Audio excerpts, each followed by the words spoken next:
Hello, hello, hello, and welcome everybody out there in Facebook land and YouTube land and soon to be LinkedIn land. Josh, I mean, I don't want to call you out at the beginning of the show, but like you know how there's like 18 things that we're working on at any one time for this show, and sometimes different things, take precedent. Uh, More streaming platforms is the thing that you and I got to talk about that we haven't talked about recently, and we've got to hold ourselves accountable because the bottom line is we come to you every day here with the Build and Grow with Real Estate show. We absolutely love our valued regular listeners, and we appreciate you so much. The goal is to have about a half an hour a day of content rich real estate knowledge and information. Yeah. And then we do that Monday, Tuesday, Wednesday. Thursday we have a guest, and then Friday we do apocalyptic news roundup. By the way, I got a surprise for Friday. I am stomping the pessimism of Fridays. We might not talk about anything that's related to anybody that sees on the actual news, but I'm so sick and tired about talking to the end of the world. I found a couple awesome sources. There are great people doing great things in the world, Right. and let's talk about that. Right. That's great. I'm very, very excited about that. So because of a scheduling conflict, we've actually moved our guest to today, and in the theme of goal setting. Right. Let's do the time warp again. So Jana Green is a Edward Jones financial either planner or advisor. I always say the wrong one, and I know it's important, and I always say the wrong one. Don't have the planner designation. Don't say that. Right. So Jana's going to be with us. We're gonna get to her in just a second. But Josh, why don't you tell us who you are? Yeah, absolutely. My name's Josh Weidman. I'm a hard money lender in Central PA right here. Hard Money Bankers. We have been lending in the, I guess it's the Quad State area at this point. Not as attractive sounding as Tri-State, but in the Quad State area here since 2007. Since that time, we've made over 3,000 loans to real estate investors that are looking for funding on their next project. So if you've got a project that you are looking to have funded, we're kind of a unique lender. When a lot of the lenders, national and even local, went out of business or froze their lending several months ago, we didn't have that problem. Our funding was ready to go. We are a direct lender, which means that we can underwrite your deal same day that you contact us. I can get you approved, get you a pre-approval letter, get you actual approval, like let's move forward with the deal within just a couple hours.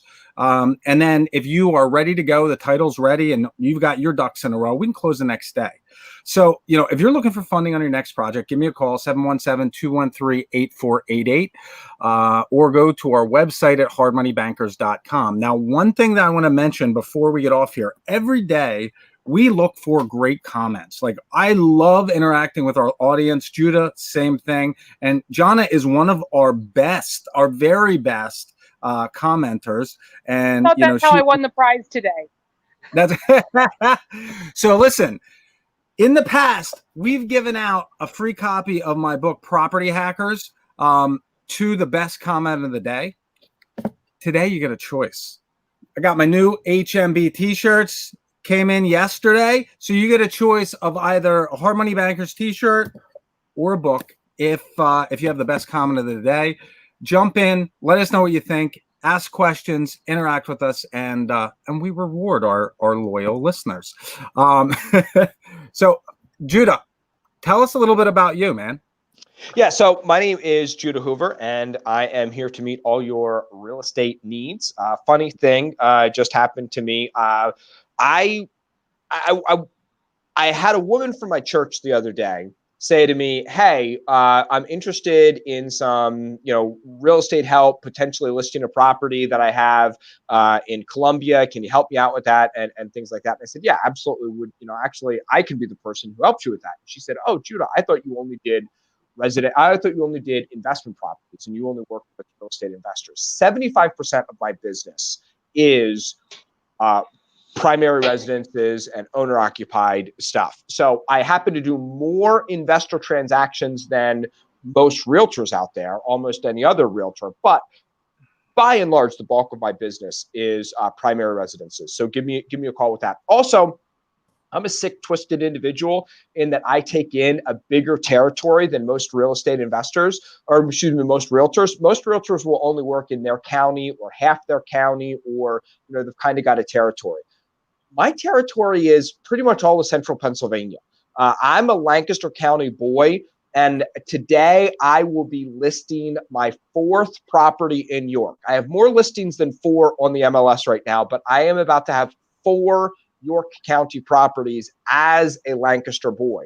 I know the Harrisburg market, the Lancaster market, the York, the Reading market, Chester County. That's kind of my purview. So anything in the capital area, anything in Lancaster, York, Reading, Lebanon, Chester County, give me a call. Would love to help you out. Awesome. Now, Judah, I'm going to let you introduce. No. I know where this is going. Yeah. Listen, I think Judah has probably the longest relationship with our guest of the two of us, the most intimate and detailed knowledge about her background and expertise, and maybe even some things that she wouldn't like shared here. Wow. Yes, absolutely. So this is my dear sister, Gianna, and she is always been, I remember when I was in like middle school and Gianna was serving on student council at high school. And I just remember hearing those stories around the dinner table. I'm one of 6 kids, and John is the oldest of 6. And she frequently reminds us that it's not her fault. God decided that she should be born first. So all 5 kids kind of marched to the beat of Gianna, and she was the one that went first and was the trailblazer and emulated, and we all tried to emulate her. And I remember that starting even from a very early age of wanting to be involved in student council leadership, and a lot of my desire for business development and sales and entrepreneurship even started at a very early age. She is now a financial advisor with Edward Jones, and she is really kicking ass and taking names as a woman in that field. Though she doesn't want to just work with female clients, she kind of hates that is how she gets pigeonholed sometimes, that just female clients and things like that. She'll work with anybody, anytime, but it's just more especially impressive as a woman, really doing great in what has traditionally been a male dominated field. And just recently somebody even retired and was like, great, I've got this like $20 million book of business, and really was so impressed with how Gianna was treating her clients and things like that, that directed a large chunk of it over there to her. So that's who Gianna is. We wanted to have her on because we were talking about goal setting, and we're talking about the importance of financial literacy and financial understanding. And I've been coaching people for about 10 to 15, for about 20 years, I've been doing that. For the first 15, I never understood the importance of, to be a good real estate investor, you need to have a solid other assets financial plan. And so I've partnered with John and a couple other people that when I'm working with somebody and they're just getting started, I say, hey, you've got to get a budget together. You've got to get a debt reduction plan together. You've got to get a stock sponsored mutual funds investment plan together. Even if it's only $50 or $250 a month, you've got to be setting all of this up. And we're going to dig into some of the reasons why I think that's kind of important today. But Gianna, why don't you go ahead and take some time and introduce yourself and tell us what your kind of how you help people with goal setting and why you think that's so important. Josh, you're on the clock. For whatever he said, I get equal time. That's you have to watch.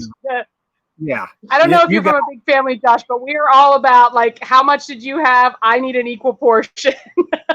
Oh my God. My name is Gianna Green. When you're done with this, I'm commenting on that. Go ahead. Okay. Jonna Green, I'm super excited to be able to serve families and businesses around really everywhere. If Judah is unbounded, I can let you know that I have clients from New Jersey to Washington State. I'm calling that coast to coast. So Nice. Excited to be able to really help people drill into goals and tailor solutions specifically for them. We use an established process to really make sure that they're going to get the retirement that they are looking for. I come at this with the heart. I try and tell clients early on, I'm a big sister, and so it's real easy for me to slip into nurturing mode, like, please let me, help you with this.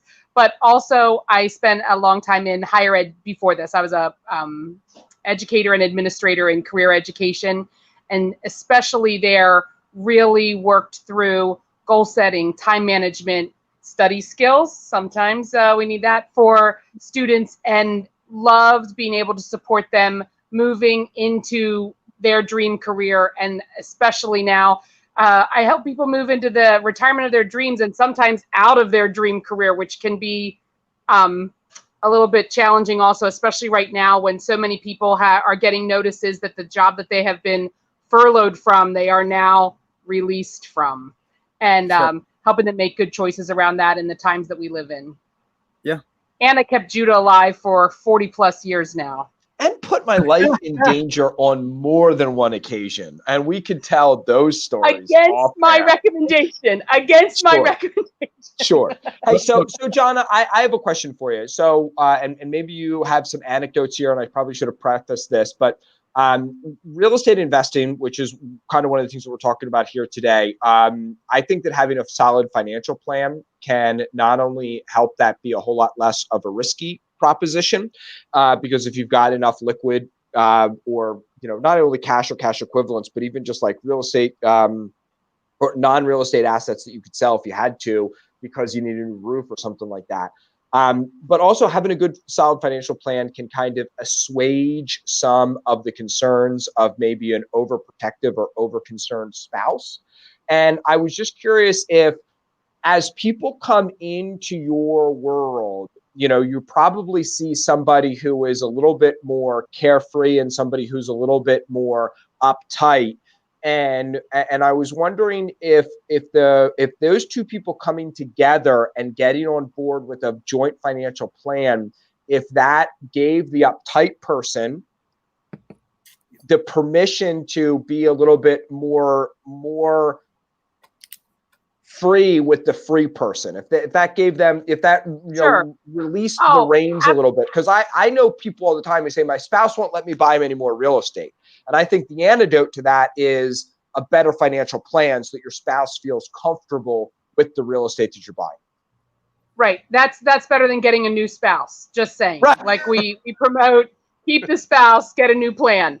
But in general, and it's not just about real estate. I was so privileged to come and speak to your group in January of last year. That was 2019. Yep.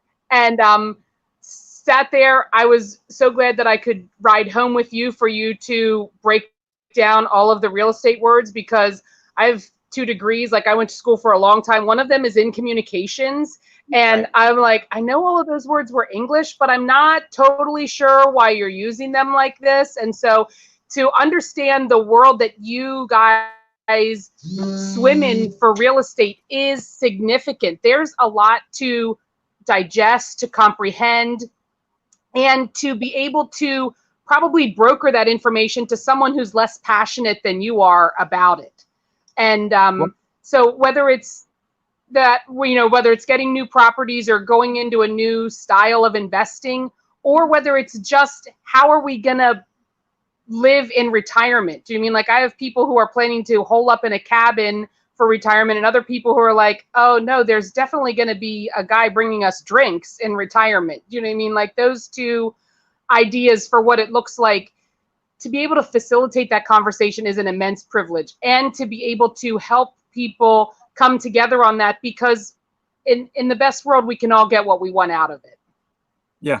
Well, I always thought it was Peter Drucker is a business and financial consultant, wrote a ton of books, really well known in the business world. He's got this saying that You know what I'm going to say, right? What totally know. What gets measured gets managed. And, you know, if you leave your financial... And what gets managed gets improved. There we go. I missed the second half of that, I guess. Yeah. But so if you're...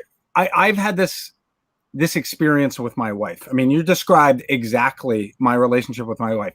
She values consistency, predictability. I am a little bit more freewheeling and dealing and you know. How many businesses have you had in your life, Josh? I mean, like, you're a serial entrepreneur. Like, whenever we talk about your life, it is like, I started this company and then sold it, and then I started this company and it didn't go so well, and then I started this company and then sold it, and then I started this, blah blah blah blah. My first job was working on a farm, and I realized that was a lot harder for a lot less pay than I wanted to do. Right. And then the second job was working for a friend of mine pushing a lawnmower, and I'm like, man, I can do this. So that was that was kind of the last time I really had an employee a job, a real job. Exactly. But you know, with that context, I think it's I've sat down with her. I've been involved in real estate for 14 years. You know, she's finally come to the point where she's like, yeah, I'd love to get involved in this. And so I start explaining what I do to her, and she looks at me like I have three heads. So, you know what I mean? Sometimes, right. So even if you have a really good grasp on what you're doing in real estate, having confidence in the numbers and understanding how to communicate on a financial basis can give you the foundation to have the freedom to say to your spouse, this is what it's going to cost. This is what, this is the acquisition cost. This is the renovation cost. This is what we're going to refinance out, or this is what we're going to sell it at. Here's our projected profit or monthly cash flow. And they can look at you and say, that sounds good. Or I don't think that's a great idea because, not because it doesn't feel good to me or I'm uncertain, but that foundation of understanding the finances is huge.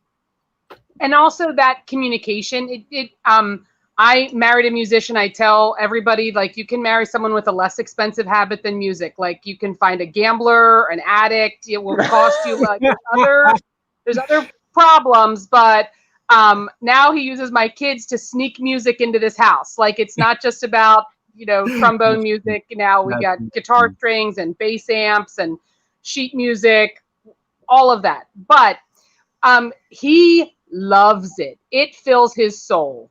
And he used to do it when we lived in Montana for very low money. And I'm like, I can do the math on how many dollars an hour you're making to not be with me. So I was like, I will buy you out of this contract. And as it turns out, it's a good thing. Now he does it for free for the Lord, whatever, goodness. But because he works a lot with the music team at church. And so we're trying to work out a plan where the music director's wife and I just switch to-do lists, because if they feel like my husband isn't getting my to-do list done, we're gonna switch. And like, I was like, if your husband tells my husband that this needs to be done, it will happen immediately. But to get all of those together, that idea of if they can see what the cost is and how long, even a timeline, do you know what I mean? There's a lot of things that it feels like we're slogging through this, and they have no idea if we're 2 steps or 20 steps from the end. And so having, being able to put a strategy together is a huge empowering tool for not only the person who's doing it, but also the person who has to sit beside the person who's doing it. That has come up with us. This was a career change for me. I was in higher ed before, and my husband is fantastic at, putting me back out into the world, feeling like I can conquer the dragons, but he has zero dragon conquering desire in this arena, which leaves him free to play music and everything else. And so to know, to have a picture of what the world is that your real estate investor is in, but also to be able to support them and know just where we are in the journey. Do you know what I mean? And so that communication, I really think, is what it comes down to. And a big part of goals is communication, not just what you communicate to other people, but what you communicate to yourself about it. That, especially what gets measured, you're still doing it, but that measurement is communicating it back to you, so you see where you are in the process. Yeah. My mentor this morning sent me it wasn't even 10 words in the email. I think I have to look, it may have all been in the subject line about, this is where we're headed. So I could send back, okay, I got it, because, that's the vision, and someone's supporting me along that way. Well, and the other thing about understanding your finances and managing them well is that you realize sometimes that you're spending way too much money on something. And then Judas told the story about, he thought his expenses were X amount and they were way higher. I found just doing things like looking at your bills and what you're spending every week, it changes the way you analyze. As an example, I went from 2 years ago having a $250 a month cell phone bill that was unlimited everything to changing the plan to $119 for everything with the same carrier. And over the weekend, I changed carriers, and now I'm down to like $45 a month for this exact we should have a show on that. I know, right? Exactly. But the whole like over the last 2 years, that's $5,000 in savings. $5,000 that went in my pocket instead of just going to the cell phone, and I didn't have to do anything except push a couple clicks and get a new phone. It's like, what the heck? Little things add up to I like think, big. Josh, that a big part of that is having the awareness that there was something to address, and having the energy I hate saying it, I'm going to, though, like the bandwidth to do it, right? Like it took 10 minutes of attention, maybe. Yeah. I just told someone this morning, we're talking about all of your retirement funds, and you're going to be shocked at how fast it can move so that you're in charge of this. Yeah. And sometimes I think that inertia to get things going. Yeah. So I have two comments here, John, that I'd like to make. Number one, if you want to count with me, Josh. If you want to lose weight, the first thing you have to do is get on the scale and look at the ugly number. And a lot of people are afraid to look at that ugly number, and that is step one. So like opening up the bank statements, doing the budget, that type of thing. This is comment number two. That I'd like your comment on is, let's say you sit down with somebody like Jonna, and you realize, or even you do like, online, if I want to retire and have X number of dollars in residual income coming in, that means my principal needs to be, $80 million. So most people don't know what that number is. So coaching people into that number is significant. So most people don't know what that number is. And most people say, well, in order to get to that number, I'm going to have to put aside $1,000 a month. Well, I can't do that right now. But I need to get to $1,000 a month. Well, goal number one is start putting $50 a month aside. Exactly. Then $50 a month becomes $250, becomes $500, becomes $1,000, and maybe going from $0 to $1,000 a month takes 3 years or even longer. But it happens quicker than if you start someday or as soon as I can, right? And so, Jonna, do you help people, or do you find that there's a process to walk people through to like work on bite-sized goals to their where they need to be? Does that make sense? I'm telling you, if you ever leave real estate, I got a desk for you. Yeah, there's a process for that. We pull out the sheet, we start at the top, we work at the bottom. But I 100% encourage people that at one point when I sat down with somebody, I didn't know if I needed to bring a checkbook with me. And there may be advisors who work that way, but to get started can be a tremendous act of bravery. I think that it takes people the first step is the longest. What's that? Step on the scale and look at the ugly number. Like you've got to get on the scale and look at the ugly number. It's the first step. It's hard. Right. Yeah. And that's why I want it to be painless, and I want you to feel like you have a friend in the process, because it shouldn't be arduous to talk about something that you have spent your time, energy, maybe your life's work at, all of those things coming together to be able to give you empowerment over it. And Oh, that great, I love that this great comment. there, Jeremy. It is someday isn't one of them. I think I have a shirt for that. But to be able to get people started, even if it's a small bite, because also the goal may change. That's part of this too, is that it's not a set it and forget it. Great. We have a plan. You decided on X amount of dollars. Start bringing that in. We'll check back in around when you're 55 and see how you're doing again, at 63, because the goal changes along that way. And I know that this may be gender specific or an overgeneralization, but I think that in general, it's the wives in the deal who hold the risk assessment in a lot of things, because I know that my risk tolerance changes with a phone call. Matt Green has called me already on the way home from the ER, and I had to explain to him that we call on the way to the ER. He worked at a cabinet shop, and I was like, can you still count to 10? Like, what's happening with our life tonight? And so making sure that those things are in order. I have people who, the projections that I use assume that you eat your birthday cake on your 90th birthday and then lay down. The end. Right. But 90 is not the right number. It's arbitrary. I have clients who are 88. I want to get them a plan that lasts past 90. I have other people who said, no one in our family has lived, to be 70, and that they want to have projections, but they also want to be able to know that they're going to live a life that is bringing joy and value to them right now. And so it doesn't help me at all to get people a retirement plan that doesn't include dinner next week. Right. So yeah, I think I think part of why people shy away from this, I mean, let's be honest.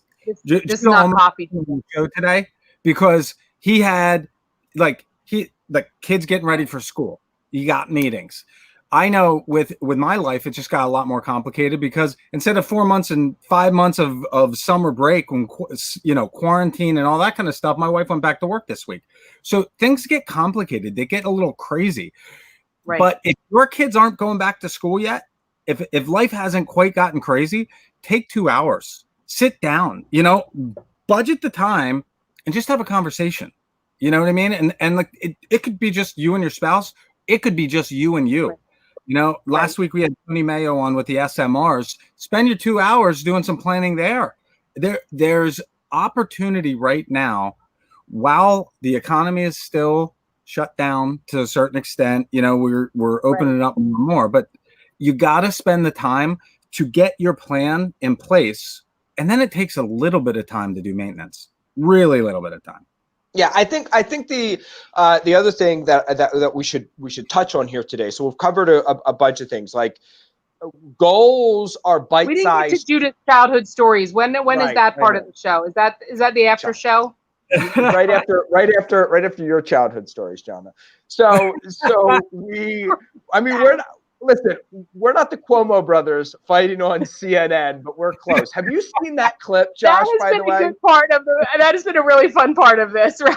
Josh, the Cuomo brothers fighting on CNN. Like, God, I mean, I want to write checks to whoever's running against them 100% of the time, and I mean, I got no love in my life for them, but. Like, as coming from a big family, like, that's what we would do. We would bicker and argue on CNN, given the opportunity, and the rest of America just has to pay attention. Next week on the Build and Grow Real Estate, 6 Hoover kids decide who's the favorite live online. It'll take all week. Right. We all think that somebody else was what was the favorite. But here's what we got out of today is. Goals are bite sizes to get to your your vision, your dream. You know what I mean? Your accomplishment. It takes goal setting to get there. But I think that you also need sometimes a plan to get to your goal. You know what I mean? A plan to get to your plan, and that is acceptable. You need time to make the plan. When I used to teach and I had students who just tell me what planner to use. the time management, it's not time management. This is energy management. It doesn't matter whether you're good at it or bad at it today. You get 24 hours tomorrow, and there's no bonus. Right. And there's no carryover minutes. It's not, to use a cell phone analogy. No. But with that, the time management plan, the best one is the one that you will use, that works for you, that you can commit to. And so don't be afraid to, if you're here in July or August, whatever, I don't even know what day it is. If if we've gotten this far through the year and you have a blank planner that you haven't used because you haven't needed it, take some time, look around. It's worth the $20 that you spent on a bad plan to get to a new one. Buy another planner, use something else, try something, give it a shot. I love talking about goals for 2021 in August. I mean, kudos to you guys for that's exactly people's what we heads did around that. I know, I commented that day. I was there. And so to be able to help people with that forward thinking, because one of the best parts about hanging out with guys and the people in real estate is that you are positive, action-oriented, forward thinkers. Mm-hmm. You have energy, and that's an exciting place to be. Now, if there's a spouse or a partner along the way that's not an exciting place for them to be, make it a safe place for them to be. Give them the assurance that what lights you up may not necessarily light them up, but that partnership is still the best part. I had car trouble this morning. I am scheduled within an inch of my life today. And so I dialed the phone. I said, I need you to meet me at the garage, 10 minutes. I'm on my way. And Matt dropped what he was doing and got there. No questions asked. He, to be able to do that. And so when we're leaving, I said, thanks for always being the steady part of whatever's happening in my life. And that goal setting gives him the confidence to know where we are in the process. And it gives me the motivation to keep moving towards something. Mm-hmm. Yeah. The other thing that I would say is, we talked about terminology, and we'll probably close with this point, just to give a shout out to Jana. I think we covered a lot of really good stuff here, that whether you want to use Jana for financial planning or just, obviously setting up some goals even on your own is good. But one of the things that's great about Jana is she is going to be able to say things like, okay, well, are you using this type of savings vehicle or that type of savings vehicle? Right. What's the difference between a savings account and a money market and a CD? And why do we want to use some of those and not use others? And maybe you don't even understand the differences among them. I know I called her the other day and was like, hey, Jana, with everything that I know and think I understand about financial planning, why do CDs even still exist? And also, I'm involved in an organization. Nobody can tell you right now. So right, exactly. So like, why do we hold some of our wealth? We don't have it in savings because we're looking for a greater return. We're putting it into the CDs. Shouldn't we be doing something different with that? Or Jana can also ask questions that you never even thought of, like that kind of, or even seem a little bit outside her scope. Like, what are you spending on your cell phone bill? What are you spending in this area or that area? Did you even know about this investment vehicle, that this even exists? And things like that. And so a safe place to ask questions, just like we as real estate investors, we have shop talk, and sometimes people outside the industry don't understand it. Right. Sometimes we hear about terms in the financial industry and we don't fully understand them, or worse yet, we misunderstand them. Mm-hmm. So Jana can be somebody that helps you with that, but also she can be a safe place to ask questions of, and she will ask probing questions in a delicate way of whatever your situation is to help find money that you didn't even know existed in your budget. Right. That's I really pride myself too in noticing when we get to the faraway look in your eye, when you're like, I don't care. Right. It doesn't matter to me, because I am a financial advisor. At the end of the day, I'm a financial option presenter, and it's your money. All right. So we have like 2 minutes. Tell the story. Negative 2 minutes. Whatever. Tell the story. This is great content. Who was it? Redstone just died. The guy, the head of CBS, not Redstone. He's the guy who coined the term "content is king." Like, it doesn't matter, how widely broadcast your cable channel is, or how much marketing you do for your cable channel. produce good content and people will come. And that's what we try to do here. And so we're on a roll with good content. So we're going to keep you for 2 more minutes. John, tell me about the HVAC guy. You had a couple come in and he was an HVAC technician and was like, there was something about a part that wasn't. Goodness, technical difficulties. Anyway, you got me all excited. Yeah, he said to me, we're sitting down, we're talking about all their life savings, and he said, so if I told you that this tiddlywink part needed to be changed in your system, what would you say? And I'm like, nothing. I got nothing to even tie that to. He said, right. Neither do I for this. I want you to be the girl who knows that answer. I'll call you. Right. The point is when your HVAC guy says, your flux capacitor's broken, we need to replace it. You just say, okay, great, go ahead and fix it. Jonna can be your expert in the financial world and just go ahead and she's looking to develop those trustworthy relationships where she can just make the stuff happen. And give you a whole stack of disclosures on why it happens and how much it will cost you. Right. By the way, if you find somebody that is selling flux capacitors, you get my number. We're getting them. Oh, man. We need a pallet of those. Thank you so much for joining us today. Guys, that's all we have for today. Tomorrow, we're going to jump back into content. We're going to talk about a couple different types of locations. And just like we did yesterday, do some case studies on subject to properties and wholesale deals. I think these are the two we looked at. So we'll see you tomorrow. Thanks a lot for joining us. Until then, everybody have a fantastic day and enjoy the sunshine. See you. See everybody. Bye, guys.